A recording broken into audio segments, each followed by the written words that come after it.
चैन की तरफ। फैसल चौधरी साहब ये बताइएगा कि क्या समझते हैं ये जो गवर्नर राज वाली एक डिबेट आज से छिड़ी है, हुज़ैफा रहमान साहब कह रहे हैं बिल्कुल ये तजवीज़ ज़ेर गौर है, तब्दीली के वाले से पीपल्स पार्टी से मुशावरत की जाएगी कि किसे लेके आना किसे नहीं लेके आना। क्या समझते हैं ये तहरीक इंसाफ की जो मौजूदा सूबाई हुकूमत है, जिस तरह के वहाँ से बयानात आ रहे हैं, जिस तरह के हालात बन रहे हैं, ये हालात जा रहे हैं गवर्नर राज की तरफ ही? नहीं, इस समय गवर्नर राज नहीं लगाया जा सकता केपी में। उसकी वजूहात ऐसी नहीं हैं जो आइन में दी गई हैं।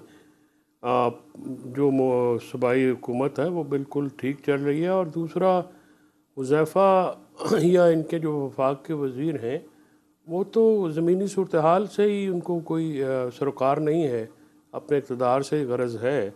इनकी अपनी पार्टी के दस्तखत हैं उस एलामिया के ऊपर जो ऑपरेशन की बजाय बातचीत पे बात करती है। पीपल्स पार्टी के दस्तखत हैं, इनके नुमाइंदे वहाँ पे मौजूद थे।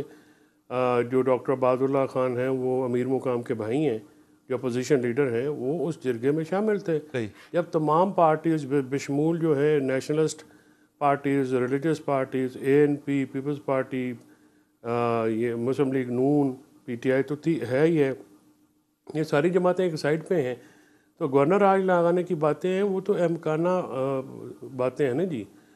ये हुकूमत जो है ये इस कदर खौफज़दा हो जाती है किसी भी बात से कि ये हर वक्त जो है ये मुल्क को ऐसी सूरत हाल में रखते हैं जिससे मुल्क चल नहीं रहा। इस वक्त समर सूरत हाल जो है, जो ग्रेव सिचुएशन है, वो आपकी इकॉनमी की है, आपकी एग्रीकल्चर की है, आपकी समझ ही नहीं आ रहा है इन लोगों को कि जो वेस्टर्न बॉर्डर पे इश्यूज हैं वो उनकी मिथ क्या है, वो कैसे तो ये बताएगा कि इस वक्त तो सबसे जो अहम मामला जो बना हुआ तहरीक इंसाफ का, वो तो इमरान खान से मुलाकात का मामला सबसे तहरीक इंसाफ के लिए जो फोर मोशन की जो प्रायोरिटी है, जिसके लिए इंडियन चैनल्स पे जाके भी आपकी पार्टी के लोगों ने, खान साहब की बहनों ने इंटरव्यू देना शुरू कर दिए। तो एक्सट्रीम स्टेप तो आपकी पार्टी के लोग भी उठा रहे हैं एक मुलाकात के लिए। ठीक है, ये बात कि मुलाकात हुकूमत को करवानी चाहिए, वो आपका राइट है, आप अदालत भी इस सिलसिले में गए हुए, लेकिन वो जो एक्सट्रीम स्टेप आपने उठाया इंडियन चैनल्स पे जाना, बाकी चीजें करना, वो भी तो दुरुस्त नहीं है ना। 1 महीना हो गया आप मुलाकात नहीं करने दे रहे। मैंने कहा आपका राइट है, क्यों नहीं करने दे रहे? उसकी क्या वजह है? अदालत का ऑर्डर है, आइन अदालत का ऑर्डर भी है, अदालत के अहकामात पे भी अमल दरामद नहीं होना। उसकी वजह रिटर्न जो है आज तक मुझे बताइए हुकूमत ने दी है कि क्या उसकी वजूहात है, क्यों नहीं मिलने दिया जा रहा? देखिए आपके राइट को तो मैं सपोर्ट करता हूं, बिल्कुल उनका राइट बनता है कि पार्टी के लोगों की या फैमिली के लोगों की, सबसे पहले फैमिली के लोगों की मुलाकात हर सूरत में करने दी जाए, और ये होनी चाहिए बिल्कुल। इस चीज को बिल्कुल भी कोई डिफेंड नहीं कर रहा, लेकिन ये इस पे ज़ाहिर हुकूमत का मौक़िफ़ भी लेना जरूरी है। जी जी देखिए, इफ्स एंड नहीं, हुकूमत का मौक़िफ़ तो खैर हुकूमत का मौक़िफ़ क्या होता है? इनका मौक़िफ़ ना इनके साथ मिलता है, ना कानून के, ना अता तारड़ साहब का ये कहना था 2 दिन पहले कि जी, जब मैंने उनसे सवाल किया कि ये अनडिक्लेयर्ड जो आपने पाबंदी लगा रखी है, उन्होंने कहा जी कोई अनडिक्लेयर्ड नहीं है, ये डिक्लेयर्ड है कि मुलाकात हम नहीं करने देंगे जब तक जो है ये कानूनी तरीके से बिहेव नहीं करते। अब वो मैंने पूछा बिहेव करने का क्या मुराद है, उन्होंने कहा ये जो जेल के बाहर जाके ये करते हैं, वहाँ पे हुल्लड़बाजी करते हैं, लॉ एंड ऑर्डर की सूरत हाल क्रिएट करते हैं। तो जवाब उसका ये था कि भाई मुलाकात आप करवा दें तो ये सब कुछ नहीं होगा, लेकिन वो कह रहे नहीं, ये बिहेव करेंगे तो तब मुलाकात होगी।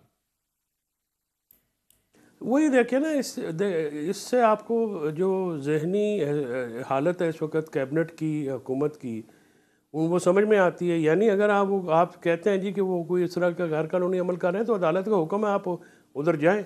अब इन अदालतों पे अगर आप अदालती अहकामात पे भी अमल नहीं करना, आपने अदालत पे में नहीं जाना, आप जाके वहाँ पे ये बात करें जी कि ये मामला इस तरह से है, आपने जो ऑर्डर दिया उसके मुताबिक नहीं है। कौन सा गैर आनी, कौन सा गैर कानूनी इकदाम हुआ है जेल के बाहर? ये तो पहले जेल के प्रेमिसेस के बाहर जो है वो नहीं होता, साइड पे वो अपना एहतजाज, आप तो जाने नहीं देते हैं जेल के दरवाजे पे। अच्छा, ये मसला जो है बचगाना बात है जी, वो हो गया, वो ऐसा हो गया। ठीक है, हुज़ैफा रहमान साहब, सबसे बड़ा मसला ये है कि कोई सेंस नहीं बनाती। जेल इंतजामिया ये कहती है जी कि जो बंदा जेल के अंदर आ जाएगा हम उसकी मुलाकात करवा देंगे, हमारी तरफ से तो कोई ऐसी पाबंदी नहीं है। मैं आपको पंजाब हुकूमत से जब पूछा जाता है वो कहते हैं जी हमारा मामला नहीं है, ये तो जेल इंतजामिया का मामला, मुलाकात करना या ना करना ये उनका इख्तियार है, वो मुलाकात किसी को करने देते हैं या नहीं करने देते।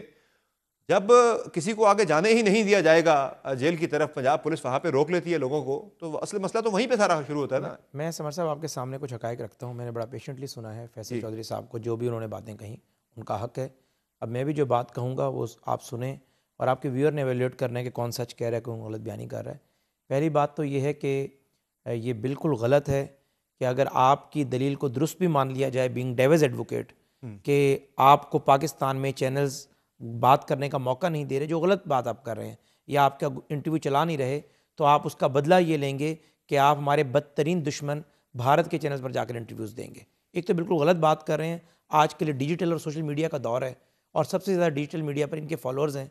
ये जो भी बयान देना चाहें, जो भी बात करना चाहें, आजकल तो टीवी चैनल्स भी डिजिटल मीडिया पे रिलाई कर रहे होते हैं। आप लोगों के डिजिटल प्लेटफॉर्म्स जो है वो ज़्यादा अर्निंग कर देते हैं बानिस्बत आपके इलेक्ट्रॉनिक मीडिया के प्लेटफॉर्म से। एक तो ये बात गलत है कि आप ये कहें कि चूंकि यहाँ पर इंटरव्यूज़ हमारे चल नहीं रहे, हालांकि डेली आपको 6-6 घंटे की कवरेज मिलती है, और उसके बाद आप जो है भारतीय चैनल्स पर जाकर इंटरव्यूज़ दें। दूसरा, आपने ये कहा कि ये बानी तरीके से आपका राइट है। मैं बसद एहतराम, आप खुद मेरे बड़े भाइयों जैसे हैं, मैं आपसे इख्तलाफ करूँगा, कोई राइट नहीं है। अब मैं इस्टेब्लिश करूँगा कि राइट कैसे नहीं है। सही है। देखिए, बात यह है कि जो सज़ा याफ्ता मुजरिम होता है उसके फंडामेंटल राइट्स और एक मुलजिम या आज़ाद शहरी के बड़े ज़मीन आसमान का फ़र्क है। सज़ा याफ्ता मुजरिम जो है उसने जेल के अंदर अपना, मुझे मुकम्मल करने दें साहब, आप फिर बात करें, ज़मीन आसमान का फ़र्क है। ज़मीन आसमान का फ़र्क है। अगर आपने नहीं पढ़ा तो मैं आपको बता देता हूँ, रेफरेंस देके बता देता हूँ। एक तो सज़ा याफ्ता मुजरिम जेल में बैठकर कोई सियासी जमात नहीं चला सकता। यही बानी तहरीक इंसाफ मियाँ नवाज शरीफ साहब के खिलाफ साकिब निसार की अदालत में गए थे कि मियाँ साहब ने 2 बंदों को अपने साइन से टिकट जारी किया, वो सेनेटर बन गए और उनकी सेनेटरशिप हमसे छिन गई और दोबारा वो 200 सीटें हमें नहीं मिल सकी थी। तो इस तरीके से अगर आप जेल में बैठकर सियासत करें, जेल में बैठ के 26 नवंबर 2024 करवाएं, जेल में बैठ के एजुटेशन करें, अब आपका फौरन सवाल बनेगा पहले मुलाकातें क्यों हो रही थी? पहले हमने इतना बड़ा दिल किया हुआ था। अगर इनकी फैमिली मिलना चाहती है, हाँ वो राइट है, फैमिली को मिलवाना, उनकी वेलबींग जाने, उनकी ज़रा जो लव वंस हैं वो उनसे मिलें।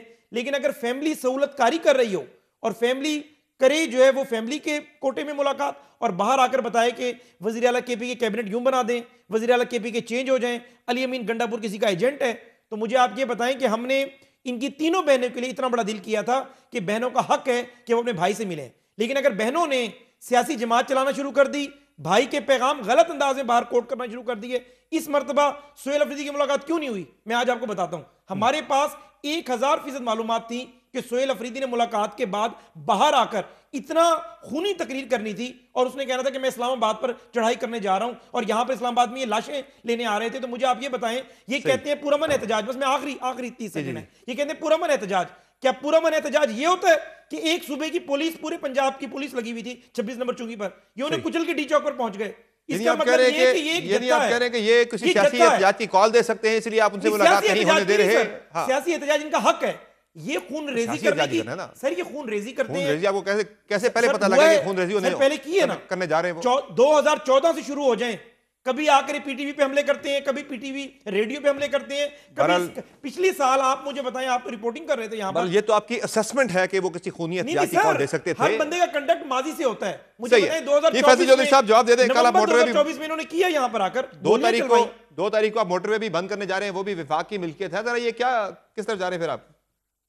मुलाकात तो वो कह रहे हैं कि नहीं होने देंगे, फैमिली की मुलाकात होने देंगे, ये अंडरटेकिंग दे दें, ये अंडरटेकिंग दे दें। इनकी बहनें हफ्ते में 2 नहीं 3 मुलाकातें करा के देने को तैयार है, लेकिन जिस तरह बाकी कैदी मिलते हैं मिले, घर से खाने लाएं, पहले भी आ रहे हैं बाहर से खाने, लेकिन अगर बहनें कहेंगी कि हमने मिलना है और केपी के और मरकज के ऊपर चढ़ाई का फैसला करना है या केपी की सियासत का फैसला करना है, इसकी इजाजत नहीं देंगे। जी फैसल साहब, मुलाकात करें जाके, वो करें सियासत ना करें मुलाकात। समझ साहब, सबसे पहले बात तो ये है, सबसे पहली बात है कि हुज़ैफा जिन केसेस का हवाला दे रहे हैं वो मेरे किए हुए केसेस हैं, और ज़ाहिर है क्योंकि मेरे वो रिपोर्टेड केसेस हैं तो मैं इनको बता देता हूँ कि मियाँ नवाज शरीफ उस वक्त प्रेसिडेंट इनके पार्टी के आइन के मुताबिक नहीं रह सकते थे।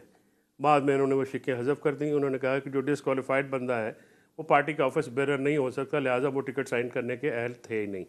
नंबर दूसरी बात यह है कि जो सज़ा याफ्ता मुजरम होते हैं, ये मुलज़म होते हैं, प्रिजन रूल 1978 है, और उन प्रिजन रूल्स में जाके रूल 265 पढ़ लें या 365 पढ़ लें, आपको वो पूरा एक मैकेनिज़्म देता है कि कैसे मुलाकातें होंगी, और इसी मैकेनिज़्म की बुनियाद पे अदालत से इस्लामाबाद हाई कोर्ट के 1 नहीं 3 फैसले हैं जिसमें भी मुलाकातों की इजाज़त दी है, और वहाँ पे इनकी स्टेटमेंट्स ऑन रिकॉर्ड हैं। जब अटॉर्नी जनरल ने कहा कि जी हम बिल्कुल उसके मुताबिक मुलाकातें करवाएंगे, और ये इस्लामाबाद हाई कोर्ट के 3 मेंबर बेंच का जजमेंट है। अब वो उस पर अमल दरामद कराने में नाकाम है, वो अलग बात है।